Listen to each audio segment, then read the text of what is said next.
Good evening, everyone. I'm Frank Novak, and this is Point of Reference. Tonight, we give you a brief introduction to each candidate running for office in the city of Haverhill, incumbent as well as newcomer, in an effort for you to get to know them a little better and help you to decide who to vote for on Election Day, November 7th. We're very proud that almost 100% of the candidates took us up on our invitation to help you become a more informed voter.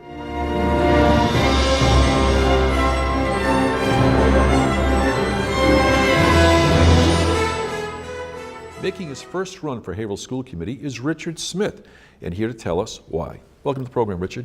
Hello, thank you for having me on. Great. Can you give us a reason as what your reasoning happens to be and what had compelled you to make a run for Haverhill School Committee? Well, I think the first thing that happened was I was attending the votes for the solar panels because I work as an environmentalist in town, and I was very disappointed at the results, and so I started to pay attention. And there was the vote in August for the high school. We lost $10 million in potential savings there. Then there was the vote in January for the Tilton School. And I got up and spoke very strongly about that issue, and people started to encourage me to run. And then I thought, well, maybe I could do this because I have the background, I have professional experience, I have personal experience with my kids going through the school. I thought, yeah, maybe this is something I should consider. And I think it was, I mentioned this the other night when the Haverhill Education Coalition did their event back in March, and one of the speakers talked about being ashamed of not being involved sooner. That's when I thought, oh, this is something I really need to do. I have the skill to be of service, and I need to step up. Tell us something about your background that you alluded to just moments ago about your capacity for qualifications for foundation to move forward and to move the Haverhill school system forward. In fact, your slogan for your campaign is "Reach Higher." Yes. Well, I think probably the strongest aspect of my background is that I'm a working public school teacher. So I've been in Stoneham Public Schools for 3 years. So I know, what teachers are dealing with in terms of the state mandates, the expectations. I have to set my own SMART goals every year. They're strategic, they're measurable, they're actionable, they're rigorous, SMART, and they're timed. And this is what school districts should be doing also, up and down the line. Administrators, teachers, the school committee itself. How would you look at what would be some of the fundamental basic things or changes that you would like to see move forward? If you could perhaps name 3 that you'd like to see move forward or implemented in the Haverhill school system, or some of the first things that you would bring forth as a school committeeman? Well, I think we have a report from the Department of Education that was released in May 2016.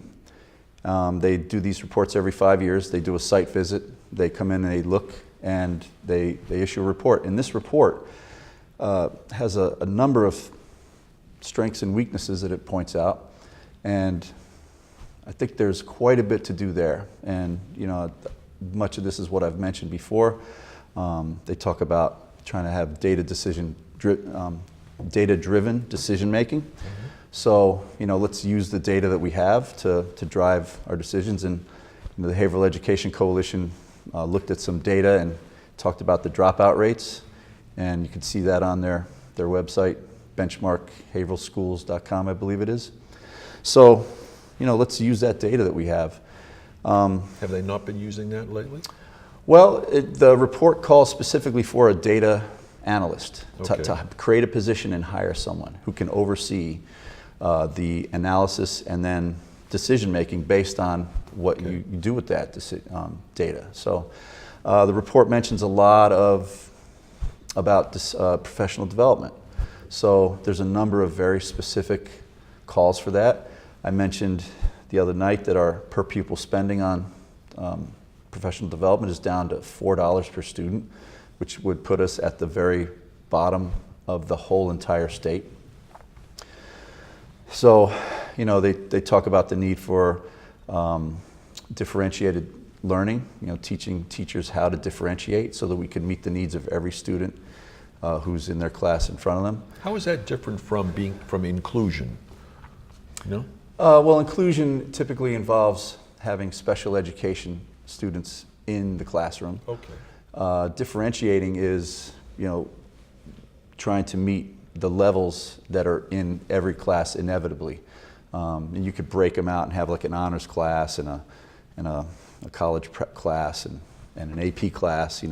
Those are typically the divisions in a high school level.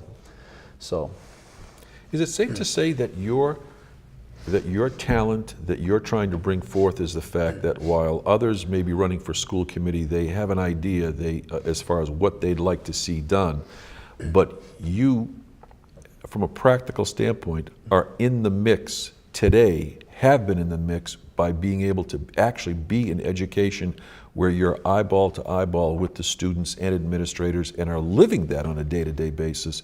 So you have a greater connection, and that's why you think you can make a greater impact. Absolutely. I mean, for example, the high school will be up for reaccreditation November 2019. So my high school just went through a reaccreditation process. So I was on a committee. I worked on looking at the standard. We implemented 21st century learning standards at our school. And I was also on a visiting committee where I went as part of the evaluation team at Old Orchard Beach, and this was almost exactly a year ago. And I got to see how the whole process works. And it was quite amazing how the process works. And, Process of accrediting a high school. Okay. So that there's a self-study process that the school goes through.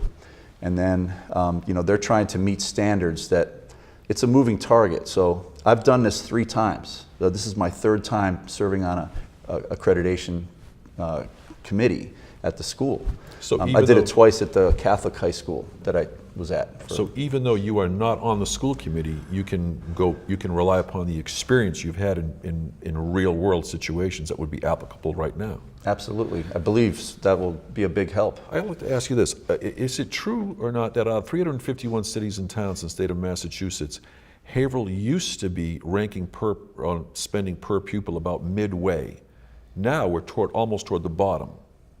If that's the case, while you'd like to be able to see that expenditure rise, in the absence of dollars per student, many people might say you can't automatically improve the situation just by throwing dollars at it. If you can't, how else can you elevate the system? Well, you obviously have to be wise about how you're spending that money and the decisions that you're making. In some cases, like, for example, there's no ELA coordinator for English language arts. Mm-hmm. That position was lost. So I think the assistant superintendent is taking that on as like a half-time job. So now you have no one overseeing a very significant process of oversight for language and literacy and writing. So, this is, I think, we see a lack of cohesive curriculum, which is reported in that Department of Education report, and this could be partly why. Okay, that'll have to be the last word. Richard Smyth, running for Haverhill School Committee with a slogan, Reach Higher. Well, thank you very much for being here, and we wish you the best of luck in the election. Thank you very much. Okay, we'll be back in just a moment.